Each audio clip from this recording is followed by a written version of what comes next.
अनिका कितनी बार मना अपनी किया रूम से बेटे को बाहर निकलने ढूंढ के लिए? पाएगा? आज देखेंगे इस वीडियो तो में। अपने डैड की बात तो सुनते क्यों नहीं हो? एंजॉय कीजिए एंड शेयर कीजिए, सब्सक्राइब कीजिए। Thank you. डैड, आखिर मैंने आपको ढूंढ ही लिया।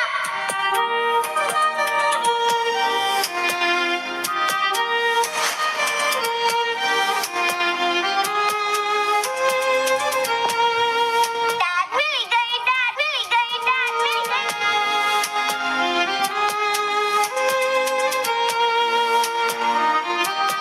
आखिर आर्यन को हो क्या है?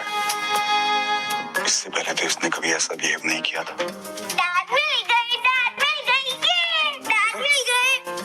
क्या हुआ तुम्हें? तुम ठीक तो हो ना बेटा? हाँ, आज तो मैं बहुत ही ठीक हूँ डैड। रोहित हैरान हो गया था।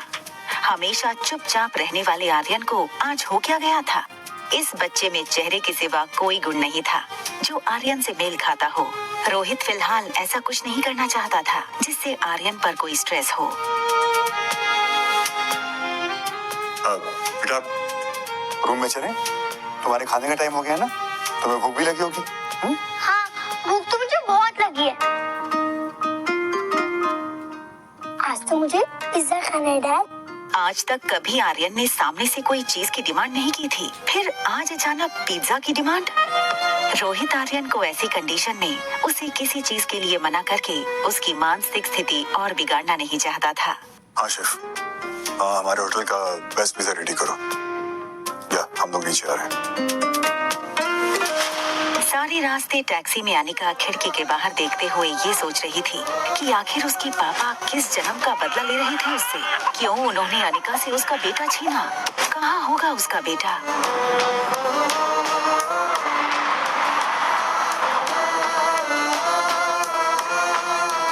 चलो गेम टाइम ओवर, टैब लाओ। रेस्टोरेंट पहुंचने के बाद अनिका को ये रियलाइज हुआ कि रिया ना तो गेम खेल रही थी ना तो कुछ बोल रही थी। वो बस अनिका को देखे जा रही थी।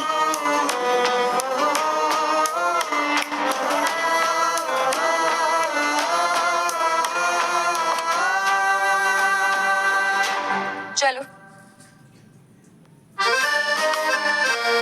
आज टेबल मैं चूज करूंगी। रिया ने ऐसा टेबल चुना जहाँ से लिफ्ट का दरवाजा ठीक से दिखाई दे। उसे अपने दोस्त को पहचानना था, ये वाला।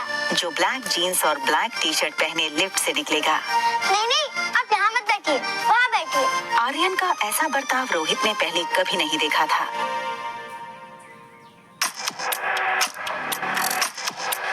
ये पिज्जा। रोहित को ऐसे टेबल मैनर्स बिल्कुल पसंद नहीं थे। उसने आर्यन को हमेशा सिखाया था कि नैपकिन गले और गोद में लगाकर फोर्क और नाइफ से खाना चाहिए, मगर आज उसे आर्यन को बड़े प्यार से संभालना था, इसलिए वो कुछ नहीं बोला। एक तरफ रोहित को लग रहा था कि आर्यन के दिमाग पर जरूर किसी बात का असर हुआ है, तो दूसरी ओर अनिका रिया के टेबल मैनर्स को देखकर इम्प्रेस हो रही थी। लेकिन अनिका इस बात से अनजान थी कि जिसे वो रिया समझ रही थी वो दरअसल रोहित का बेटा आर्यन है।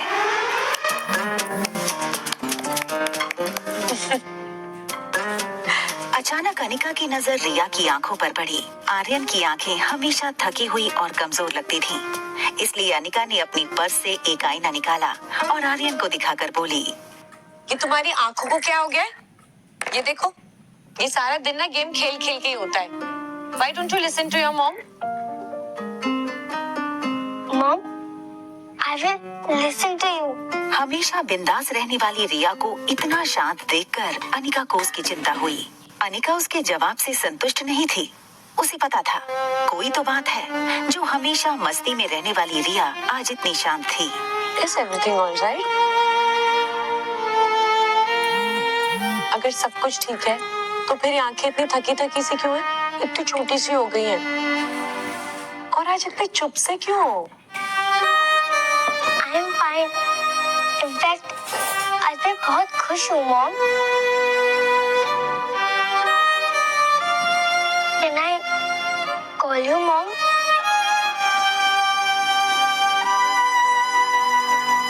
अनिका ने सोचा कि रिया आज तक उसे मम्मा बुलाती थी, अब मॉम बुलाना चाहती है।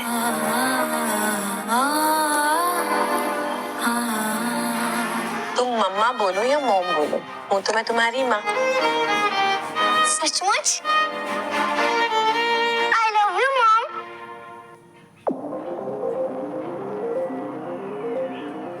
मम्मा ने आपको कैसे ढूंढा? आप इतने साल से थे कहाँ? ये सब सुनकर रोहित स्तब्ध था और सोच रहा था कि उसके बेटे को आखिर हो क्या गया है। वो क्यों ऐसी अजीब अजीब बातें कर रहा है। मैंने ना इंटरनेट पे एक वीडियो देखा था जिसमें एक लेडी 7 साल के बच्चे को ये यकीन दिलाती है कि पिछले जन्म में वो उसका बेटा था और वो बच्चा अपनी असली माँ को छोड़कर उस लेडी के साथ चला जाता है। वो सामने वाली ब्यूटीफुल सी दीदी है, उनसे मिलने के बाद आर्यन का बिहेवियर काफी चेंज हो गया। ना चाहते हुए भी धीरे धीरे उसे सनी की बात सच लग रही थी। कहीं उस अनिका ने आर्यन पर जादू तो नहीं किया। मारवा ग्रुप की 22 कंपनी स्टॉक एक्सचेंज में लिस्टेड थी। मनाली में इंटरनेशनल लेवल की एक आधुनिक मल्टी स्पेशलिटी हॉस्पिटल थी। इतना बड़ा एम्पायर होने के बावजूद रोहित को अपनी पूरी लाइफ 1 सेकंड में फीकी लगने लगी थी। फिलहाल उसके लिए दौलत और शोहरत कोई मायने नहीं रखती थी। मायने रखता था तो बस आर्यन। रोहित आर्यन से अपनी जान से भी ज्यादा प्यार करता था, लेकिन आज अनिका के कारण उसे आर्यन को खोने का डर सता रहा था। रिया अब पिज्जा पर से अपने फेवरेट टॉपिंग्स चुन चुन कर हाथ से निकाल कर खाने लगी। तभी उसका ध्यान सामने बैठे रोहित के मसल्स पर गया। रेगुलर एक्सरसाइज की वजह से रोहित का शरीर फिट था। फ्लैट एब, टोन्ड मसल्स उसके टक्सीडो शर्ट से भी साफ नजर आ रहे थे। रिया ने रोहित के बाइसेप्स देखे और अपने छोटे छोटे हाथों से उसे दबा कर कहा, मैंने जितना सोचा था उससे कई ज्यादा हैंडसम और स्ट्रॉन्ग हो आप। मुझे एक हाथ में उठा के घुमाओ ना, बहुत हो जाएगा। करो करो करो। नहीं, पहले मैं खाऊंगी फिर मुझे घुमाना, ओके? आर्यन की कमजोर मानसिकता समझते हुए रोहित के पास उसकी बातें मानने के अलावा और कोई चारा नहीं था। देखो बेटा, मैं आपकी सारी बातें मानूंगा, आपका जो मन में है वो करो, लेकिन आपको ना मेरी एक छोटी सी बात माननी पड़ेगी। वो जो शातिर औरत है ना जो 2402 में रहती है, बस उसकी बात ना सुनो, ओके? आप ऐसे वर्ड कैसे यूज कर सकते हैं? आप भूलिए मत, वो मेरी मम्मा है। मुझे लगता है अब हमें जाना चाहिए।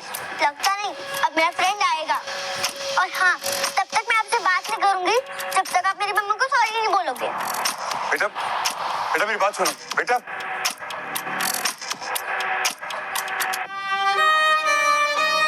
रोहित ने देखा कि आज आर्यन की बातों में, उसकी चाल में एक अलग ही कॉन्फिडेंस था। उसने हमेशा चाहा था आर्यन भी बाकी बच्चों की तरह स्ट्रॉन्ग और कॉन्फिडेंट हो, मगर इस तरह का ओवरनाइट बदलाव उससे हजम नहीं हो रहा था। मुझे वॉशरूम जाना है।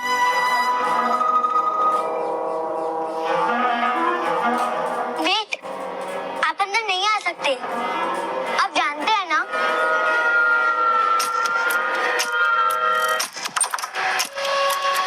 ये देखकर रोहित का सर मानो घूमने लगा। वो सोच रहा था कि भले ही आर्यन सिर्फ 6 साल का था, उसे इतनी समझ तो थी कि उसे कौन से वॉशरूम में जाना चाहिए, लेकिन वो ये नहीं जानता था कि जिसे वो आर्यन समझ रहा था वो दरअसल रिया थी। रोहित ने वहीं खड़े खड़े डॉक्टर अग्रवाल को फोन लगाया। डॉक्टर अग्रवाल मारवास की मल्टी स्पेशलिटी हॉस्पिटल के डीन थे। Hello Rohit, how are you? Doctor, I guess Aryan needs a immediate psychological attention. वो होटल में किसी गेस्ट को अपनी मॉम समझने लगा है और वो Relax, Rohit, no need to panic. It's normal. Usually इस उम्र में बिना माँ के बच्चे ऐसा करते हैं। इनफैक्ट कई बच्चे तो अपनी मरी हुई माँ से बातें भी करते हैं। It's just a passing phase. फिर भी अगर symptoms long lasting रहे, तो let me know and I'll appoint the best child psychologist for you, okay? Okay doctor, thank you. ठीक उसी वक्त अनिका आर्यन को लेकर मेन एंट्रेंस से आई। आर्यन ने पीछे से पापा को पहचाना। उसे पता था कि अगर पापा ने आर्यन को उसे किसी अजनबी के साथ बाहर से आते देख लिया तो उसकी खैर नहीं। इससे पहले कि रोहित उनकी तरफ मुड़ता, आर्यन अनिका के पीछे से स्टेयरकेस के रास्ते ऊपर चला गया। रोहित किसी की भी परवाह किए बिना अनिका पर टूट पड़ा। क्या चाहिए तुम्हें? क्यों कर रही हो मेरे बेटे के साथ ऐसा? देखिए, आई थिंक आपको कोई ना गलत फहमी कितने हुई है। पैसे चाहिए तुम्हें? जितने जितने तुमने सोचे नहीं होगे उससे कहीं ज्यादा मिलेगी, लेकिन हमसे दूर रहो। बस हाँ, अब इसके आगे कुछ मत बोलना। क्या ना बोलूं? तुमने मेरे बेटे की हालत देखी? और आप मेरी बेटी के सामने जो बकवास कर रहे हैं, आपको समझ आ रहा है उस पर क्या असर पड़ेगा? हाँ रिया,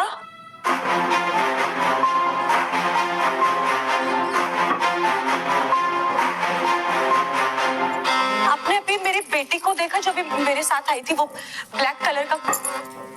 आपने देखा अभी एक छोटी सी लड़की आई थी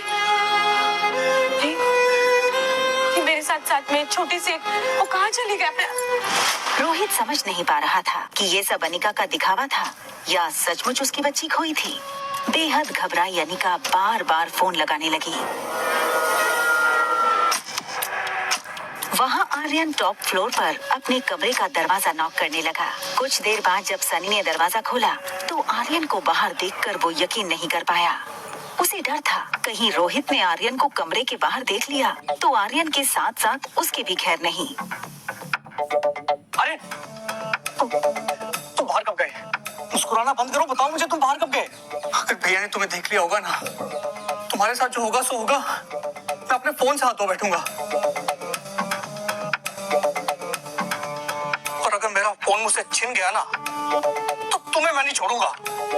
डैड ने मुझे नहीं देखा, मैं सीढ़ी से फर्स्ट फ्लोर पे आ गया, फिर लिफ्ट से सीधा यहाँ। पर तुम गए कहाँ थे? पिज्जा खाने।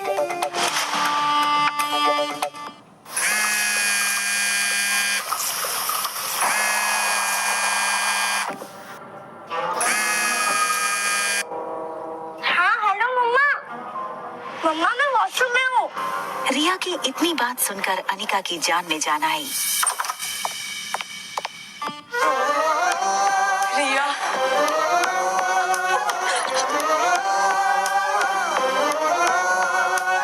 डरा दिया तूने। सारा दिन तू इतनी वेल बिहेव थी और होटल में आती तेरी शैतानी शुरू। आपका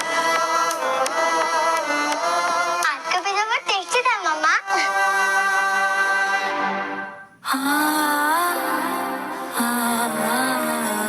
ठीक है, फिर ले जाऊंगी, पर ऐसा मत करना।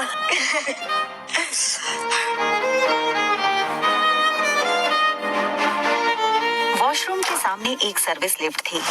अनिका नहीं चाहती थी कि मेन लिफ्ट के सामने रिसेप्शन के पास खड़ा रोहित रिया के सामने फिर वो सब बोले जो उसने अभी अभी कहा था। सनी ये सुनकर परेशान था कि आखिर आर्यन पिज्जा किसके साथ खाकर आया। उसे लगा इससे पहले कि रोहित को कहीं से पता लगे मुझे ही सब कुछ बता देना चाहिए। हाँ बोलो। हेलो भैया, ये आर्यन कहीं से पिज्जा खाकर आया है। हाँ मैं उसे अपने साथ ले गया। एक मिनट, आर्यन ऊपर तुम्हारे साथ है? हाँ।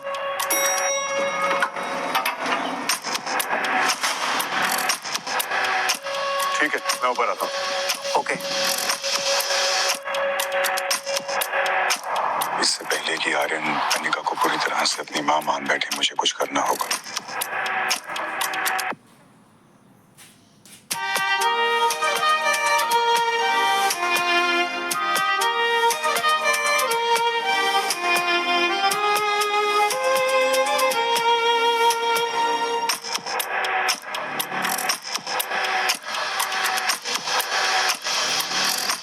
रात के 11 बज चुके थे। अनिका अपने स्वीट के बेडरूम में बेड पर लेट गई। सारे दिन की थकान के बाद अब उसके शरीर की कमजोरी उसकी आंखों में साफ दिखाई दे रही थी। वहाँ बगल में रिया बेड पर लेटी तो थी मगर नींद उससे कोसों दूर थी। रिया की आंखों के सामने बार बार एक ही फिल्म चल रही थी। रिया, मम्मा और डैड घूमने गए हैं और रिया डैड के कंधों पर बैठी है। मम्मा कितना अच्छा होगा ना जब आप और डैड दोनों साथ रहोगे, है ना? अनिका की कच्ची नींद अब गहरी हो चुकी थी, इसलिए उसने रिया की बात नहीं सुनी। रिया ने मम्मा को डिस्टर्ब न करने का सोच के उसे हक कर लिया। अपनी आंखें बंद की, ये सोचकर कि शायद नींद आ जाए। वहाँ आर्यन की भी हालत कुछ वैसी ही थी। खुली आंखें और नींद गायब। आर्यन अपने कमरे में हमेशा डैडी के साथ सोता था, मगर आज उसके साथ थी मॉम के साथ बिताए वक्त की स्वीट मेमोरीज।